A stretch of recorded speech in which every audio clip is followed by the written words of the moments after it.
C'est-à-dire que si Israël est devenu très fort, c'est que les Arabes sont devenus très faibles. Et il n'y a pas de mesure. Comment expliquer ça? C'est que, d'abord, il y a eu la destruction de pays comme l'Irak, la Libye. C'est un signe qu'on a envoyé aux Arabes, aux dirigeants arabes. On leur a dit, voilà, si vous voulez faire une politique nationaliste, indépendante, d'instruction, de liberté pour les femmes, d'administration du pays, etc., si vous refusez la tutelle de vous soumettre à l'Occident, voilà ce qui va vous arriver. Et vous savez, les prétextes, on peut toujours trouver un prétexte pour détruire un pays. Il n'y a pas de problème.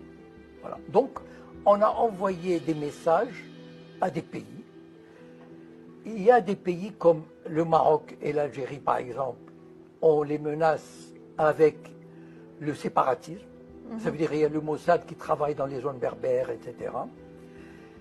Il y a l'Égypte qui est menacée d'asphyxie si elle ne collabore pas encore plus avec Israël.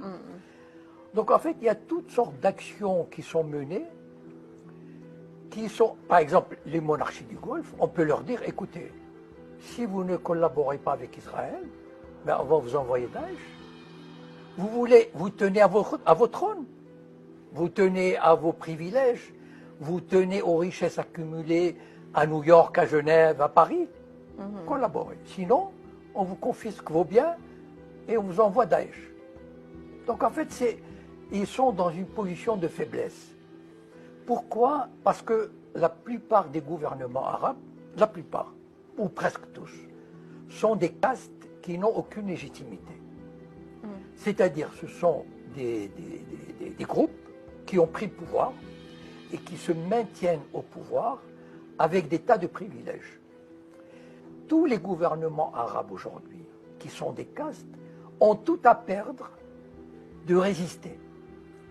Et on a montré aux pays arabes que résister, faites attention, résister peut vous coûter cher, peut vous coûter la peau, peut vous coûter vos fortunes, vos trônes.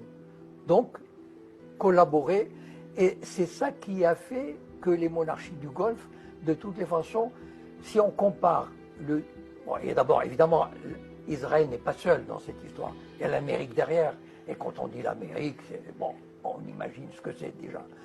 Donc, toutes ces forces, l'axe américano-sioniste, a fait en sorte, et évidemment, ces monarchies arabes ont des pudeurs.